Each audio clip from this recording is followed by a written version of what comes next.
Welcome back for another exciting video. Today we are back to basics, back to what we know, and that is these Chinese 150cc buggies. This one we have before us is a HAMMERHEAD GTS 150. I believe it's an earlier version, so that's probably like a 2015, I guess, version of it. The story is, I just purchased it from another flipper that was unable to unload it. They restored it a little bit. It came in purple. I don't know if you can see, like right here, there's like a purple. And it looked like some little kid painted this thing purple. And the flipper went ahead and touched up the whole thing and made it black, which is a good plan. Missed a couple spots, but the story is they just weren't able to sell it. They just weren't able to get what they wanted for it, and I went ahead and took it off their hands. Now, it wasn't restored to my standard. I would like to see these things like ready to go to hit the trail. I mean, they are Chinese, so you just never know. Right now, it should start right up. Yeah, fired right up. Just a turn of the key, didn't even have to hit the gas. Motor sounds good, and that's one thing I really liked about it. But we have some small issues with it. The shocks were painted over, okay, and kind of nasty in the back. And if you notice, it just kind of, there's no rebound. I don't know if you can see it or not. It just it seems like the shocks might be blown out, where it's just more or less like a pogo stick or a spring. There's that. The transmission is chunky, and coming around here to the shifter, okay, and of course Arto's, my shop dog's going to do a little inspection there. Okay, down here is the shifter, and these cables are loose. Now, I don't know, I guess you can see how I'm able to move it that much with my finger. Let's see. Show it to you a little bit there, but definitely this side especially. I got a lot of play in here. So when I shift it in the gear, it doesn't go in all the way, and you got to kind of give it a little bit of gas, and then it clunks in. I don't like that. It should be smooth. When you got it in forward, it should be in forward gear. When you have it in reverse, it should be in reverse gear. You don't want to, you don't want to give it gas and then it hitting hard and possibly breaking a gear. So we need to fix that. I think the carburetor is okay, but I still want to go over it. I want to clean the jets on that. And I want to touch up anywhere that some of that purple's showing and just make it a little better. It doesn't look bad as it is, but I got some parts for it. Now, I had these in my parts bin, and I'm waiting for a project to put them on. I think I might put them on here. They're just the RFY shocks. They're Chinese shock. They're cheap, but they work okay, and probably an upgrade from what I have there. So I think I would like to use, obviously, the red ones in the front, the silver ones in the back, because the silver ones are a little bit bigger. I did not get that with the buggy, but with the buggy, I did get this, the Glixel 11-gram sliders, which I like. That'll give it a little more low end. It won't expand the belt quite as quick, so it stays in a lower gear longer. And a brand new belt. Exactly, it's a 743-2030. It's exactly what we need for this buggy. Just in case there's anything up with a CVT. But that spotlight up front, that works. The seat is surprisingly comfortable. Just driving in, I think I don't know that that's a stock seat for this model. It certainly isn't for, it's more of a candy seat like that. The Hammerheads, I don't believe, come with those seats, but yet they fit in there and are super comfortable. So I'm real happy with the seats.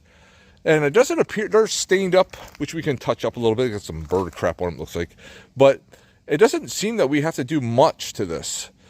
And to get it sellable, just a little, the details. Get it running nice where somebody can use it as a daily fun buggy, and have it looking really good. So this isn't going to be an amazing restoration project, but it's going to be what we do, and I think it'll come out really nice when we're done. Okay, so I got her in the shop. I've already done some work on it. So I had this cover off, and the CVT was pristine. There was no black powder in there. I forgot to video it while I had it apart. I put the 11-gram sliders in there, put it back together. I didn't have to do much with the clutch other than just clean it a little bit, but it was really surprisingly very pristine. I put it all back together. I put on the new shocks, easy enough, both sides. I'm just working on the back end at this point, and we'll work our way to the front, of course. I also adjusted the transmission, the forward, neutral, reverse, as this one is. So the way I did it is, right now it's a neutral. See, it's nice and free. And from neutral, what I did was I just made each side, when it was, I left it nice and loose so it could be a neutral. So basically there's a detent in here that will put the transmission in neutral and hold it there, as long as your fork inside is not bent, which this one is not. So then what I did is I made this, not like a guitar string tight, but kind of tight. You see just a little bit of play I can do with my finger. Same thing on this side, just a little bit of play.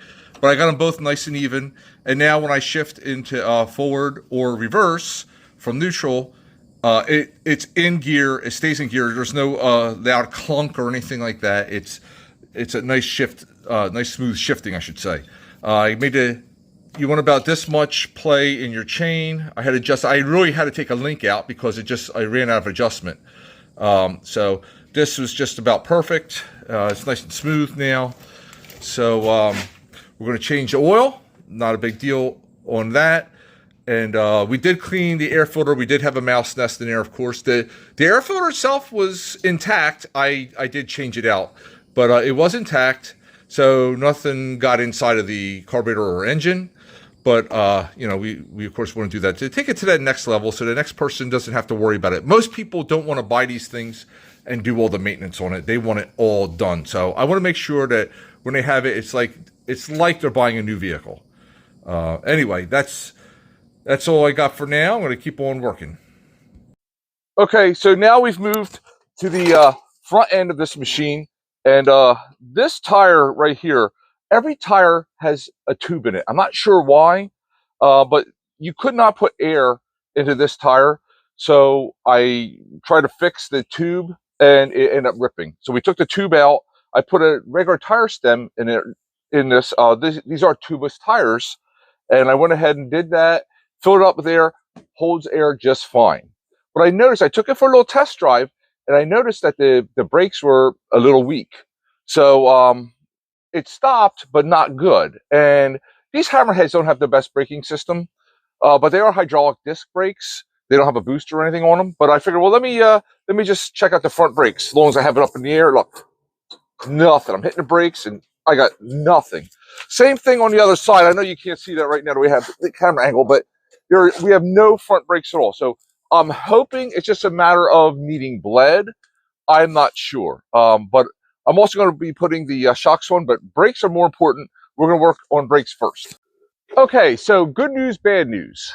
Bad news is I bled this master cylinder, and I worked on it for a while, and it just was showing no signs of life to the front brakes. Back brakes was fine. So there's one side that does, this side over here does the back brakes, this side does the front brakes, and I was getting nothing out of the front brakes. So I put in a new master cylinder. I just happen to have a brand new one sitting in my shop. So now when we spin the brakes, boom, it stops all the way around. We got good brakes now. I feel a lot better because you can't sell something without good brakes. So you got to have good brakes. While I was at it, we had these nasty painted over, coilover shocks that really didn't have a lot of rebound left to them. No shock oil left in there. So we put on these fancy new RFY shocks because you got to have that bling. If you want to look cool, you got to have the bling. But more importantly, we have our safety with the brakes working. So let's move on to the next stage, which I think we're about ready for a test drive. Okay, here we are to the most fun part of the job, and that is test drive. Now that we have the transmission working good, shift nice and smooth, we got those new fancy shocks on there. Really soaks up the bumps nice. I'm not afraid to take a little bit of a bumpy ride because it feels all right. Yeah, it's worth it to do the job right. And this, this is just a really nice, fun buggy. It's real solid. Everything on it works exactly like it should. It doesn't have all the bells and whistles, but you don't really need all that. I mean, this thing will take a family off-road for years to come. And that's what I like. I like putting smiles on people's faces. I like being able to do that. Now, I bought this buggy at a higher price from somebody that does flipping, and they weren't able to sell it, but they also didn't have it to the next level. I think we got it to the next level. I think we can get the price that we need to get out of it to make it worth our while.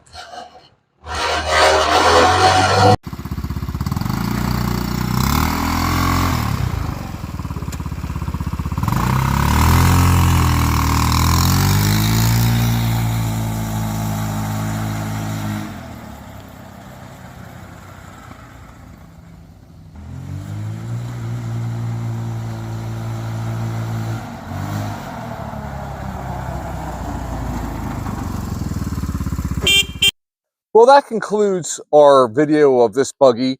We didn't do a whole lot to it, but we did finish the job. We got it going good. I mean, this thing is a real fun runner. Something that somebody can use for years to come, as long as they take care of it, like any of these Chinese buggies. It's got some custom work on the front. I don't know about that. It's how we got it. But I really do like it. It does everything it's supposed to do, and now it runs really good. Has good brakes on it. It has the transmission shifting nice and smooth. We did a little bit of tuning on the carburetor. I did off camera. I put a 108 main jet and a 34 idle jet in it, and that really made it come to life. The carburetor was good. I'm not sure what jets I had in it because they were unlabeled, but when I put those jets in it, it came out really good. I was real happy with it. But now it's time for the verse of the day. The verse of today is Luke 15, is chapter 15, verse 20. So he got up and went to his father. But while he was still a long way off, his father saw him and was filled with compassion for him. He ran to his son, threw his arms around him, and kissed him. Folks, this is a parable about the prodigal son. And the prodigal son, I think a lot of us can relate to. Somebody that maybe got away from the Lord, or maybe had never had anything to do with the Lord, and lived a life that maybe they're not real proud of. And the truth is, when the prodigal son went back to the father, he had rehearsed a big story he was going to tell him about how sorry he was. He just wanted to be a servant. But the father loved him so much. While he saw that he was a long way off, instead of feeling angry that he left, and basically wrote off the father, he ran to him. The father threw his arms around him and hugged him and kissed him. He just loved him. Do you realize that the God of the universe loves you that much?